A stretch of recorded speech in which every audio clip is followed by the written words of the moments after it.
To feel failure can be as significant as feeling something like hate or feeling something like love.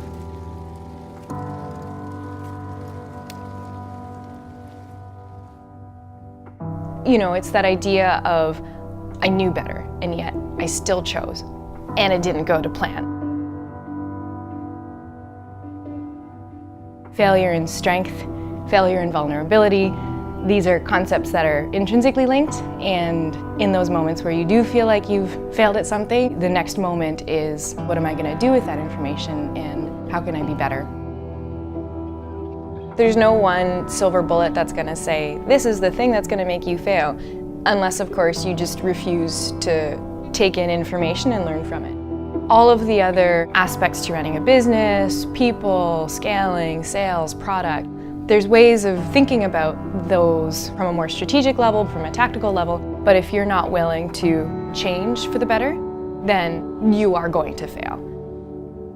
My relationship with tech is a very personal one because my brother is in tech. He's a huge ally and he pulled me into this space and gave me opportunities, and Michael as well. Michael being my life partner and artistic muse, he's also in tech. So any lessons are often also personal, and I think, you know, looking back now, when I first moved from Toronto and was that customer expert at Tribe HR, it took me a long time to figure out what my voice was and how to vocalize and how to speak up for myself in a way that, you know, it's okay if I don't use the same language as somebody who has studied engineering for many, many years, or someone who has gone to business school. Having come from humanities and the arts, there were people who spoke my language and who had the same values and brought the same stuff to the table. And then parachuting into Kitchener-Waterloo, where it's, you know, tech town, engineers, and, you know, you have a few celebrities and it is what it is.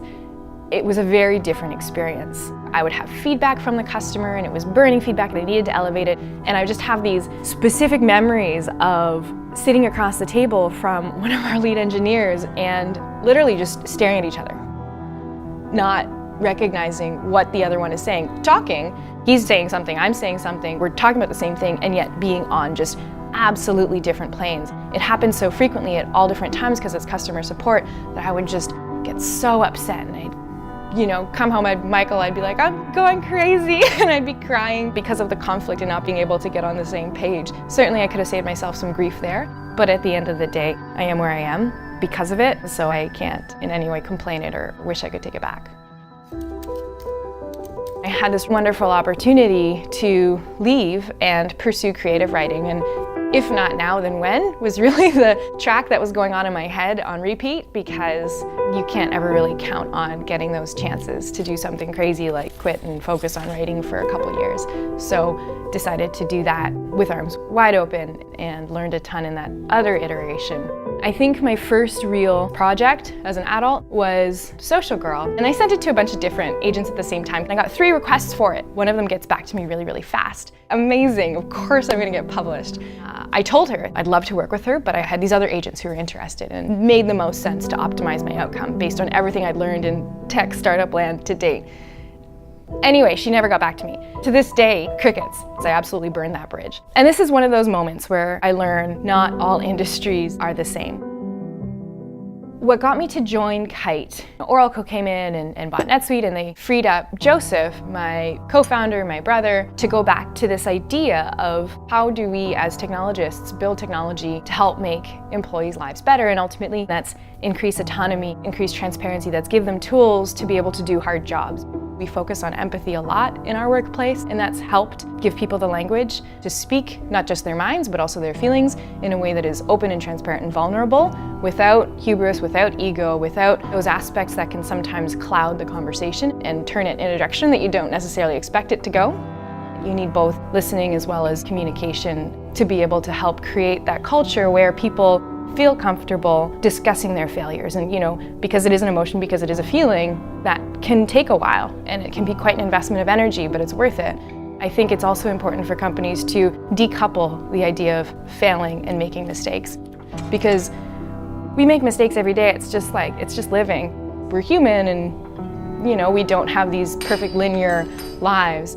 Those early memories and those miscommunications define a lot of my earliest experiences of being in startup land. But I wouldn't trade them in for anything, because they were just so pivotal and worth working through. I don't think anybody needs to have some kind of it factor to be an entrepreneur. I think you need to be persistent, be willing to persevere and make tough choices, but also be open to joy and happiness and learning and all those other wonderful things which make us humans. So I think maybe you need to be a human.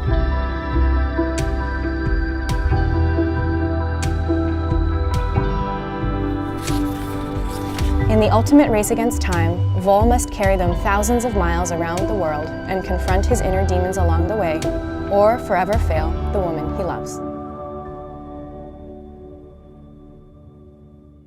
Such a challenge to talk slow.